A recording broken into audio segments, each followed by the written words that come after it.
Hello dolls and welcome back to another video. Welcome to this highly requested video.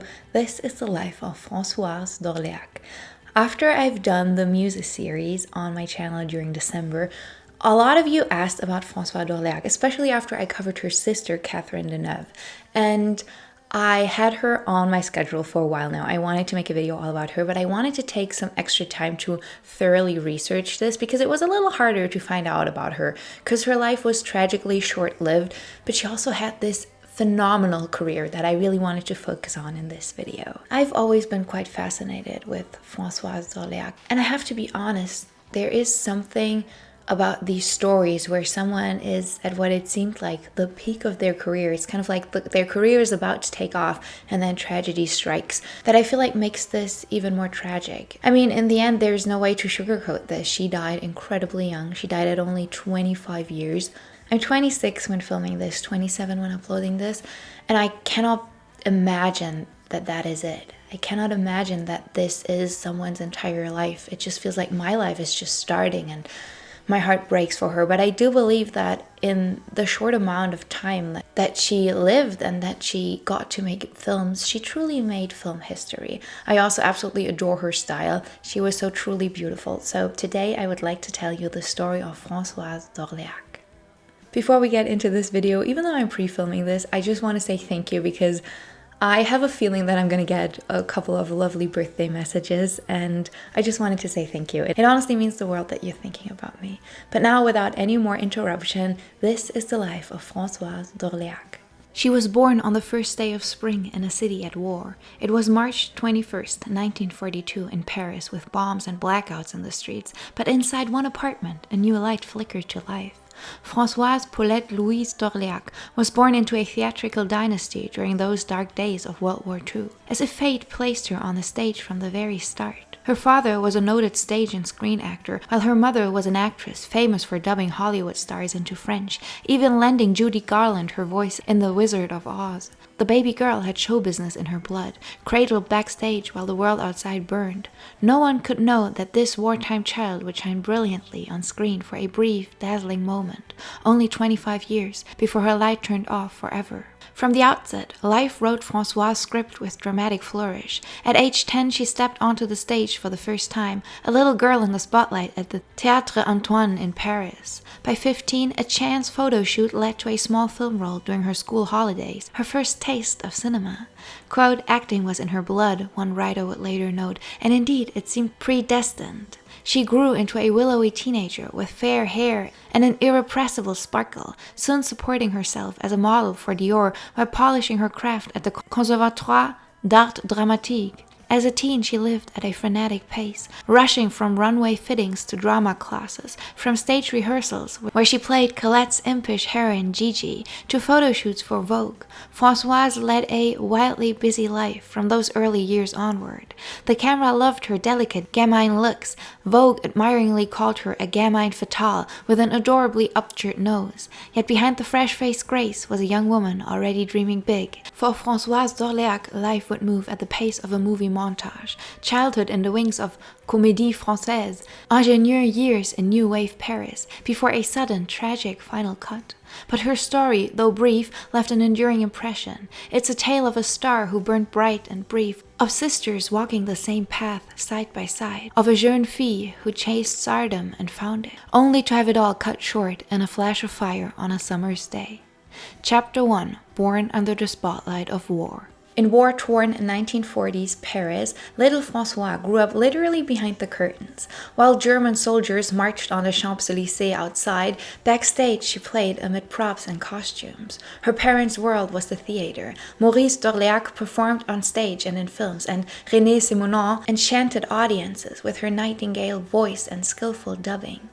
Dubbing was and still is huge in Europe. I feel like I quickly have to address this because I know a lot of my audience is from the UK and the US, but basically dubbing is huge in some parts of Europe, especially France and Germany, in other parts not so much, which is also actually in connection to the fact that a lot of German and French people have such heavy accents when they're speaking English, because in other parts of Europe, like for example Poland or northern countries like Norway, Sweden, dubbing isn't as prominent, so children will get used to watching English shows because they're just subtitles, whereas in Germany and France, it is very rare to catch an English film on TV. Something that I have always found interesting as a child is when you turn on French radio, they play a lot of French music.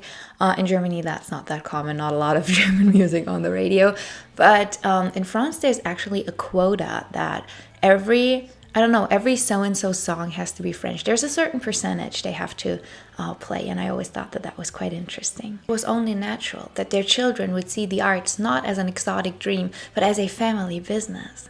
Quote, "For us, it was a job like any other," Françoise's younger sister Catherine Deneuve would later say of acting. And indeed, the Dorleac household in the post-war years was filled with scripts, songs, and the laughter of 4 girls. Françoise, the eldest, Catherine, born only 18 months after her, their younger sister Sylvie, born in 1946, and half-sister Danielle, from their mother's prior marriage. Françoise was the born trailblazer of the bunch. As a child, she was bold and effervescent, known to throw herself into everything with passion, in contrast to Catherine, a tender, timid little girl who loved candy. The 2 sisters were inseparable playmates. They even shared the same small bedroom well into their teens and beyond, curled into a bunk bed in their parents' apartment. Even as young women starting their film careers, both would return home and clamber into those stacked beds, giggling and whispering into the night like schoolgirls. "We were like 2 twin sisters," Catherine recalled of those close-knit days. Their protective parents kept them grounded. Stardom might have been blossoming outside, but at home, Françoise was still just the big sister on the top bunk. From an early age, she had a flair for the dramatic. Family lore says that she made her stage debut around age 10, stepping out in front of a live audience with the confidence only a child could have. By her teens, she was performing regularly in youth theater and soaking up classic roles. At 17, she landed the coveted part of Gigi in a stage adaptation of Colette's novel, playing the mischievous Parisian girl who charms high society. A photo from 1960 captures Françoise at 17 in her dressing room at the Théâtre Antoine, eyes shining, already living her dreams. Yet even as spotlight found her, Françoise stayed a daddy's girl and maman's protégée. Renée and Maurice fiercely shielded their daughters from the seamier side of showbiz. The girls led fairly sheltered lives, attending good schools and learning manners as well as monologues. Catherine would remember her mother escorting them to casting calls, and her father insisting they behave like professionals, even as teens. That strong family cocoon meant that while Françoise was adventurous on stage, offstage she could still be shy or unsure. But change was coming. The 1950s gave way to the swinging 60s, and Paris was calling the Dorleac sisters to step out from their parents' shadow and into the big, wide world of cinema. Chapter 2. Stage Dreams and a Silver Screen Debut. Françoise's first big break came almost by happenstance. At 15, she had posed for a fashion photographer, a pretty blonde schoolgirl doing a favor, but those photos caught a producer's eye. The next thing she knew, she was offered a small role in a short film during her school vacation. It was 1957, and the film was titled Mésange, a little scene short, but it gave Françoise a taste of life on a movie set. The camera adored her fine-boned face and impish charm, and she realized she felt at home saying lines in front of a lens as much as on stage. From that moment, cinema began to eclipse theater as her greatest love. After finishing school, the willowy young actress pursued her passion in earnest. By day, she studied drama at the Conservatoire, perfecting diction and classical technique. By night, she earned pocket money modeling for the House of Dior, strutting in elegant gowns for magazine spreads. It was a double life of couture and coursework.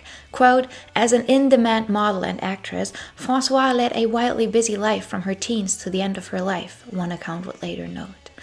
Indeed, the work ethic instilled by her parents propelled her forward. Still in her late teens, she graced fashion magazines, even Vogue, and charmed variety show audiences on early French TV, all while auditioning for film parts. In 1960, at age 18, Françoise Dorléac made her official feature film debut in Les Loups dans la Bergerie, The Wolves in the Sheepfold, a crime drama. It was a modest first step, but more roles quickly followed. That same year, she landed a part in Le Porte Claquant, The Door Slams in 1960, playing a headstrong young woman, a character not unlike herself. In a stroke of serendipity, the producers of that film needed someone to portray Françoise' character's younger sister on screen. Françoise had the perfect candidate in mind, her own little sister. She urged them to cast 16-year-old Catherine, and they did. Thus, Catherine Dorléac made her movie debut right alongside Françoise, thanks to her big sister's initiative. To avoid confusion with her sister, Catherine decided to drop the Dorléac name and instead opted for Deneuve as her stage name. That was her mother's maiden name, and she later said that she had mixed feelings about it. I feel like there was a point where she felt like if she would have kept the Dorléac name, it would have made her feel closer to her family, especially after Françoise passed. But she also said that she kind of got famous with the name Deneuve, so she didn't want it to change her name halfway through her career. In The Door Slams, the two real sisters played squabbling siblings on film, marking the world's first glimpse at a powerful duo. Small roles kept coming for Françoise, a supporting part in Tonight or Never in 1961, with Anna Karina, a turn in Adorable Liar in 1962, a TV play here, a stage play there. By her early 20s, she was a familiar face in French entertainment circles. Gamine and graceful, she evoked Audrey Hepburn's beautiful charm with a distinctly French chic. Off-screen, she zipped around Paris on a Vespa, a blur of trench coats and tousled hair. But no matter how high her star rose, Françoise still returned often to the warm embrace of family. In fact, until the mid-1960s, she hadn't truly moved out of her parents' home. Their protective influence remained strong on her. Only in 1965, at age 23, did Françoise finally get her own apartment. And even then, it was literally across the street from her childhood home, found and furnished with her mother's help. It was as if a long, invisible thread still tethered her to the cozy security of her upbringing. As outwardly confident as Françoise appeared, she harbored the insecurities of any young artist. Quote, underneath her extrovert character, she had moments of self-doubt. Françoise herself confessed that, quote, with each picture, I become less confident about my ability to do good work. Success didn't erase her inner critic. If anything, each new role made her raise her standards higher. Perhaps that drive to prove herself stemmed from growing up in the long shadow of her parents' theatrical reputations, or perhaps from seeing Catherine quickly embraced as an ingénue in her own right. Either way, Françoise pushed herself hard as the 1960s gathered momentum, determined to break out from promising young actress into full-fledged star. Chapter 3: Love, Ambition, and the New Wave. 1964 was Françoise Dorléac's breakout year, the moment she leapt from a local working actress to an international rising star. That year, director Philippe de Broca cast her as the female lead in That Man from Rio, a rollicking adventure comedy starring Jean-Paul Belmondo. Françoise played Agnès, a spirited girlfriend swept into a madcap treasure hunt across Brazil, and she lit up the screen with a mix of glamour and goofy humor. The film was a smash hit, even earning an Oscar nomination, and suddenly Françoise's face was on cinema posters from Paris to New York. Critics likened her charisma to Greta Garbo's mystique and Marlene Dietrich's sophistication. In America, Look magazine ran a spread on the sister stars of France, dubbing Catherine the sweet one and Françoise the soignée, the chic and refined one. The world was beginning to take notice of the Dorleac sisters, and Françoise, in particular, found herself hailed as a new French it girl. While That Man from Rio showcased Françoise's comic and adventure chops, her next major role proved her dramatic mettle. Famed New Wave director François Truffaut chose her to star in La Peau Douce, The Soft Skin, in 1964, as Nicole, an airline stewardess who becomes the secret mistress of a middle-aged writer. The part required sensitivity and depth, and under Truffaut's guidance, Françoise delivered a wonderfully nuanced performance. It wasn't easy at first. By her own account, actress and director initially clashed. Quote, I disliked him on sight, and it wasn't long before he told me the same, she admitted of Truffaut. Both had to overcome terrible first impressions, but as filming progressed, they found mutual respect and even affection. Truffaut encouraged Françoise to slow down her natural brisk way of moving and speaking, helping her to find new subtlety on camera. Their collaboration blossomed into a brief love affair during and after the shoot. The intense experience of making the soft skin bonded them for life. Truffaut would remain a close friend and admirer, affectionately nicknaming her Framboise, French for raspberry, a playful rhyme with Françoise. He even addressed his letter to her as Mademoiselle Framboise to ensure she opened them with a smile. The film itself opened to mixed reviews, booed at Cannes, initially maligned, but in later years critics reassessed it as a minor classic, and François' portrayal of the vulnerable yet determined Nicole is now praised for its perceptiveness and grace. By her early 20s, Françoise Dorléac was moving in rarefield circles of film and fashion. Her dark-eyed beauty and effortless style made her a sought-after cover girl, while her growing resume earned her serious acting cred. Yet, amid all the glamour, her personal life was tumultuous. She had fallen in love with fellow actor Jean-Pierre Cassel, the charming star of French comedies and later father of actor Vincent Cassel, around 1960 when she was just 18 and he was 23. The two became a golden young couple of Paris. They danced till dawn in trendy nightclubs like Le Pie Club in Montparnasse. They holidayed with friends on the Riviera, and by the mid-1960s they were engaged to be married. Jean-Pierre would later recall his deep love for François, a love he described as, quote, terrible, destructive passion. Indeed, their romance was fiery and stormy, full of jealousies and reconciliations. After several years together, their engagement fizzled out by 1966, leaving both with bruised hearts. Jean-Pierre, in his memoir called Françoise, quote, the love of his youth, a woman he never forgot. Perhaps seeking solace or simply following her free spirit, Françoise had other liaisons as well. Her chemistry with François Truffaut during The Soft Skin led to a brief fling in 1964, though it soon settled into a platonic friendship. Around 1966, she was reportedly involved with a prominent photographer's agent named Albert Kowski, who became her companion in her final year. Friends observed that Françoise, despite her on-screen confidence, was in private a romantic soul who longed for sensibility. Quote, I see myself as a girl who is always dreaming of romance, and the man she wants to marry. A girl who dances when she is happy, Françoise said of herself. It's a poignant self-portrait, a young woman who could be as vivacious as a dance when joyful, yet fundamentally dreaming of love and a settled life. I feel like that is something that comes up a lot in videos, and especially when we talk about the 1960s. And at this point, you were also able to catch my fabulous first podcast episode of the season. We got to speak to Jenny Boyd. She was on as a guest. If you don't know who Jenny Boyd is, she was married to Mick Fleetwood of Fleetwood Mac, and her sister Patty Boyd was married to George Harrison. And we asked her what it was like to be a working woman in the 1960s, and she said that there was definitely a point where you were kind of made to choose between family and career, and for her it just meant that she had kids first and then went to university in her 30s, had a career kind of later in life. That duality comes up a lot. It also comes up when we speak about someone like Sharon Tate, and I think that longing for family is something a lot of young girls feel, and my heart honestly breaks for her that she never got to live that dream of hers, because I would have imagined that sometime during the mid to late 60s she would have stepped back from acting for a while maybe and had a couple of kids and that family that she wanted so dearly. I would have just wished that for her.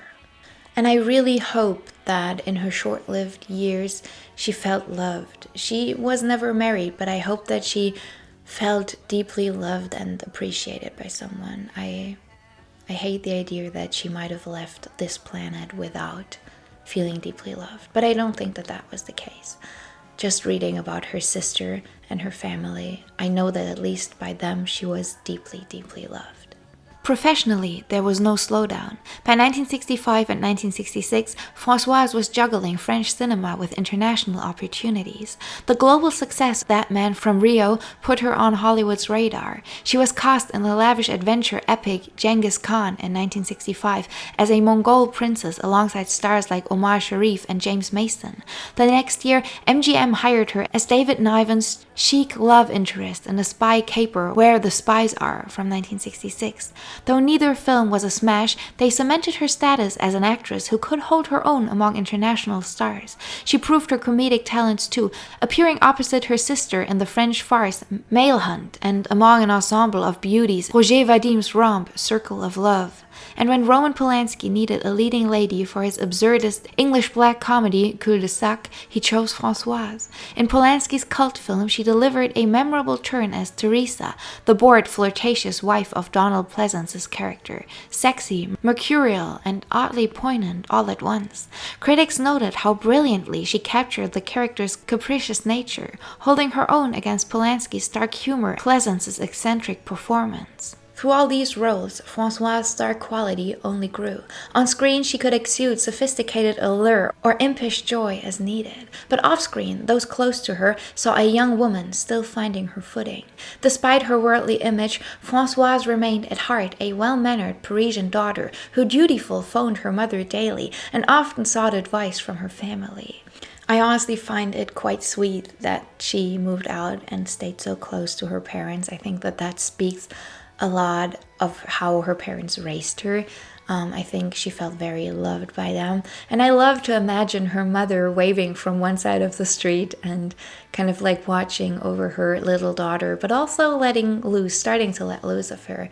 I just imagine that was a very special time for everyone. Françoise's mix of bold independence and lingering innocence made her all the more endearing to colleagues. Director Jacques Demy once noted that Françoise had, quote, the smile of an angel and the will of a tiger. She was principled, sometimes stubborn, and demanded a lot of herself and others. If someone rubbed her the wrong way, she could shoot them a severe look that froze the room, but moments later she'd dissolve into cascades of laughter, her mercurial moods as captivating as her talent. She was, as one acquaintance put it, quote, resolute, bordering on obstinate, yet unfailingly charming.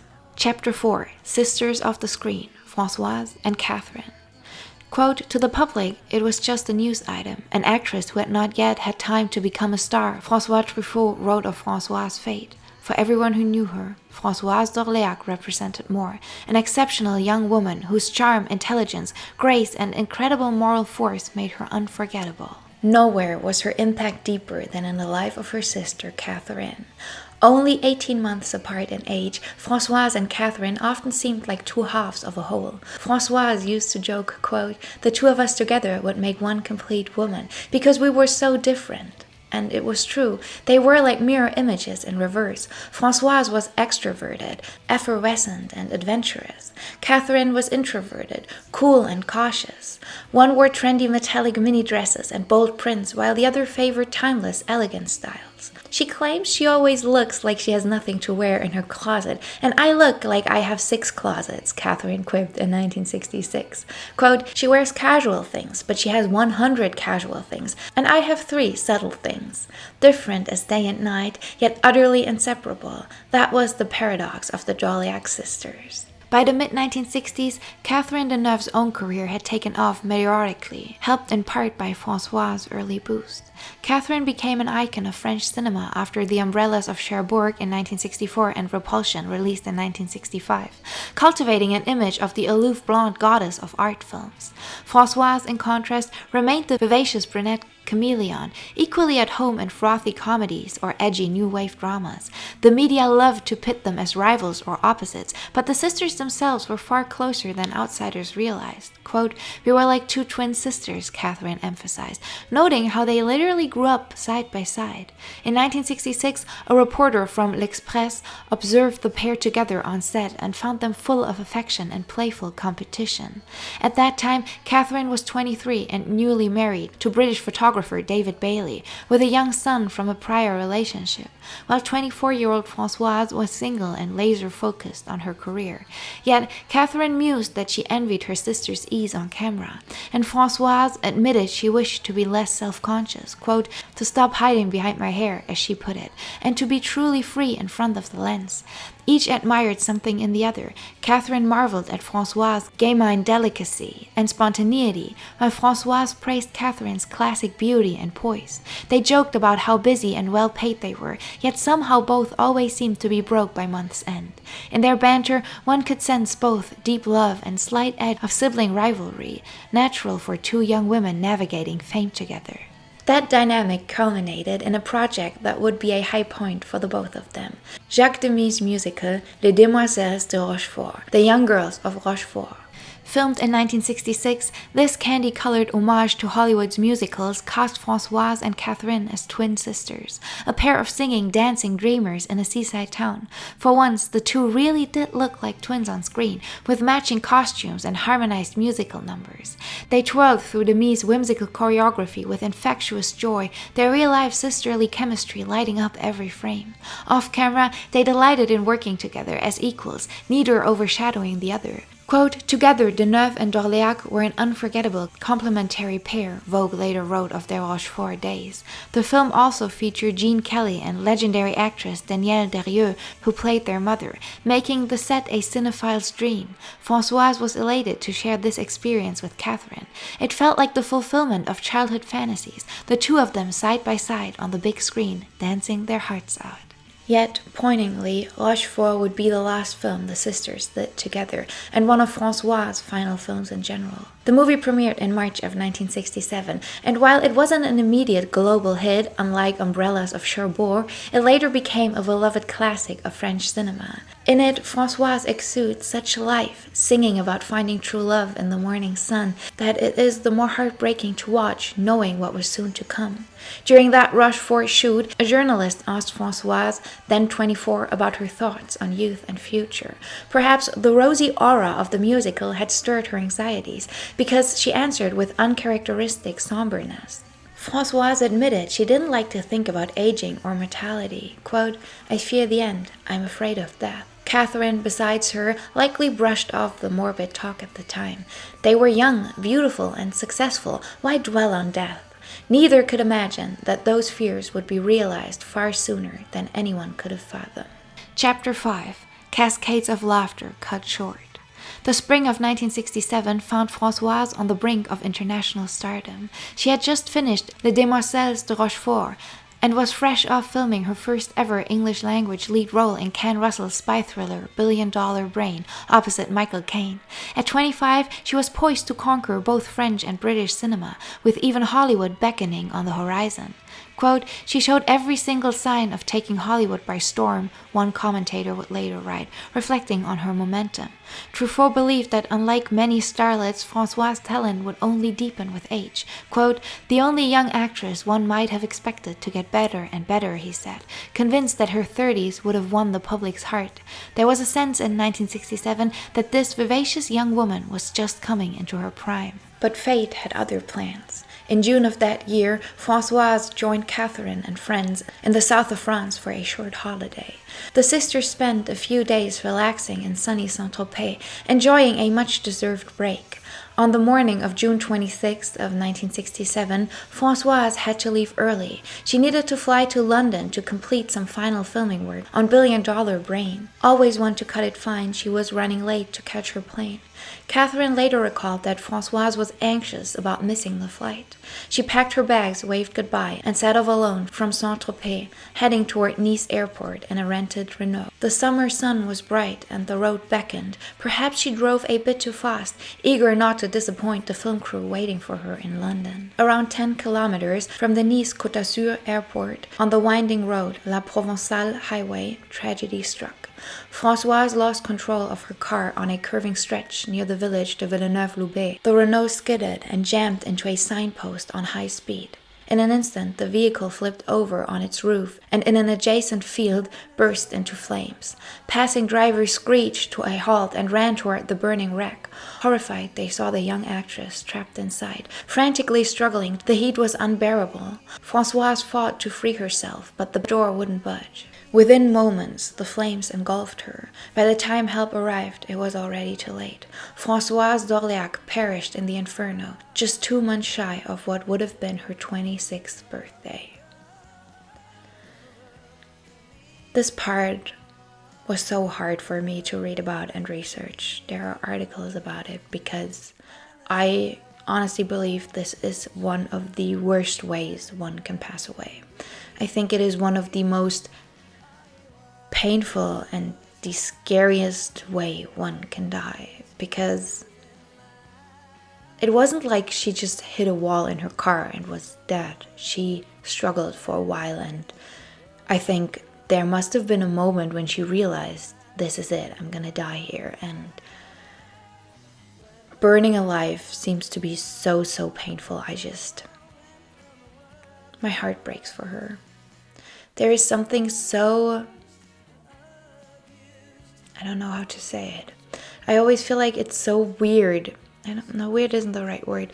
It's just so painful, I guess, when someone who has their whole life in front of them dies in an accident. An accident always seems so unfair. It just seems so unnecessary. And I can't stop wondering if she would have left a minute later, if she would have driven a little slower, if the sun wasn't as bright that day. It seems like this would have been so preventable. It seems like such a weird thing. I don't know how to put it. It just seems like such an untimely death.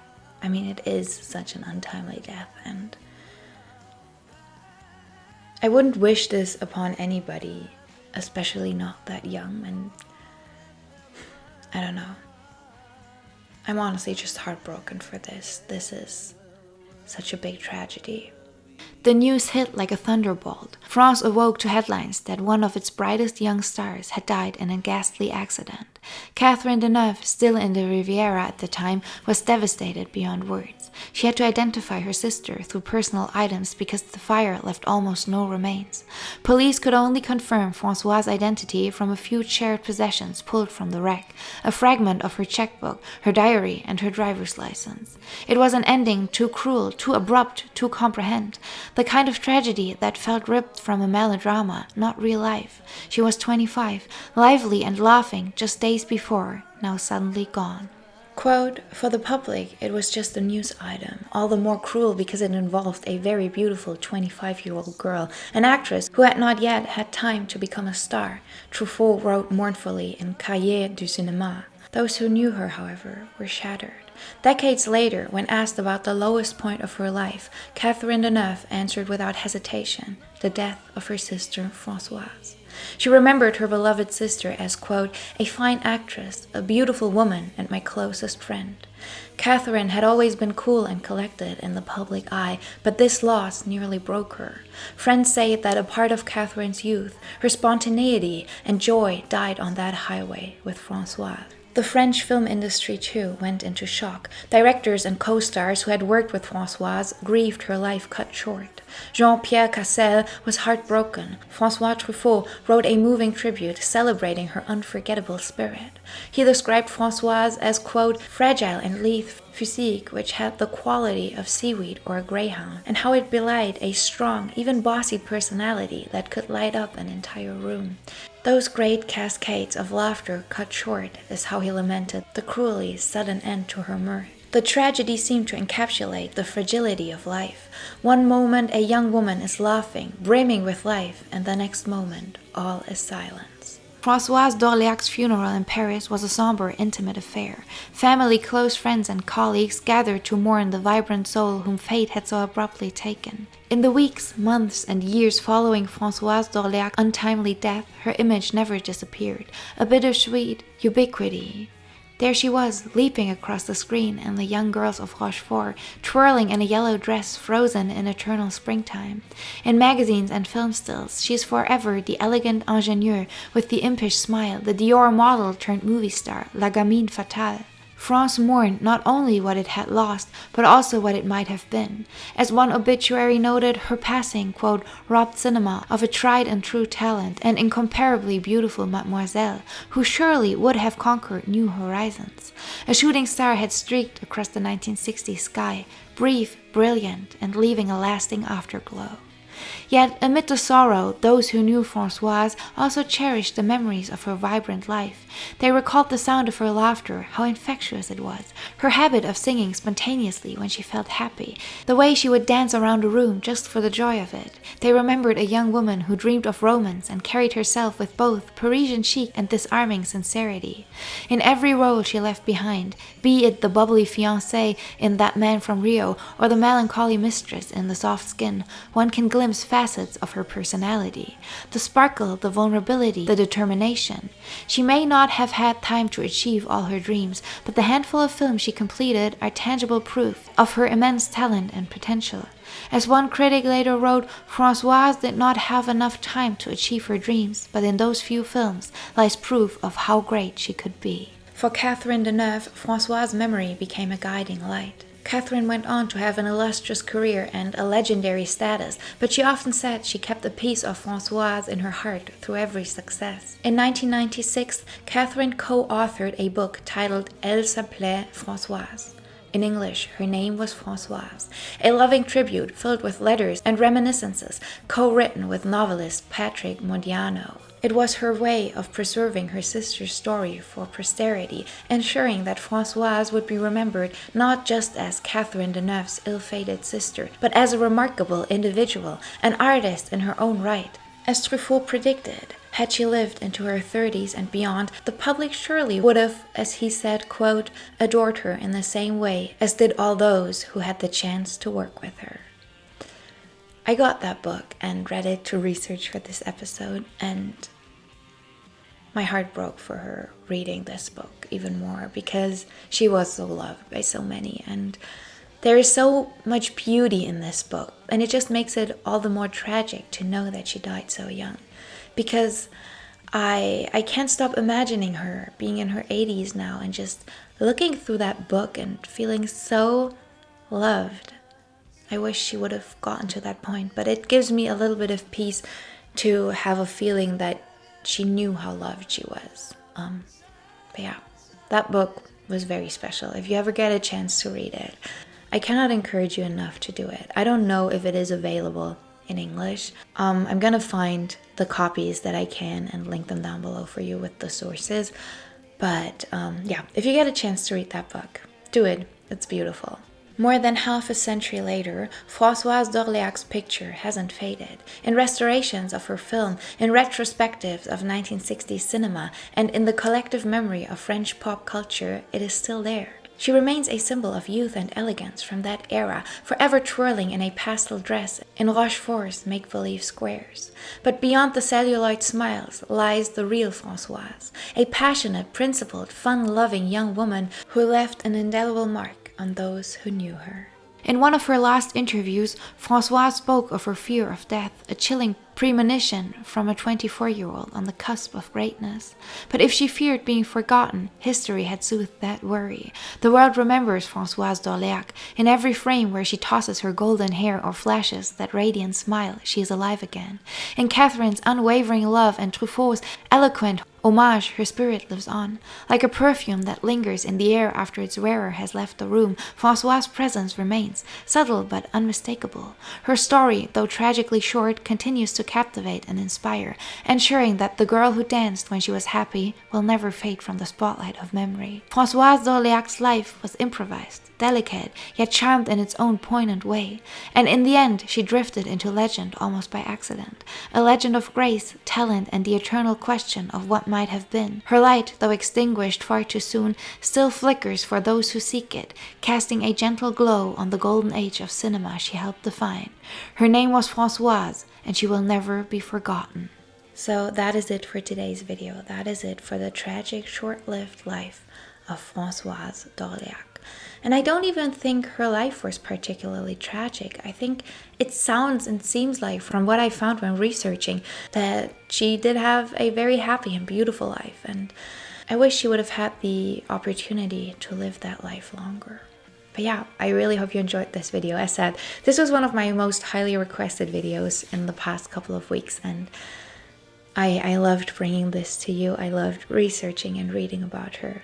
As said, I was very touched by how loved she was, and I think that's a truly beautiful thing.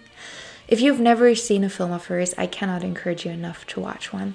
She is absolutely fantastic. She's a great, great actress, and there's something so special about the way she acts. I also love Rochefort, the film that she starred in with her sister. It's a great watch. So if you have nothing to watch for tonight, maybe put that on. But yeah, I really hope you enjoyed the video.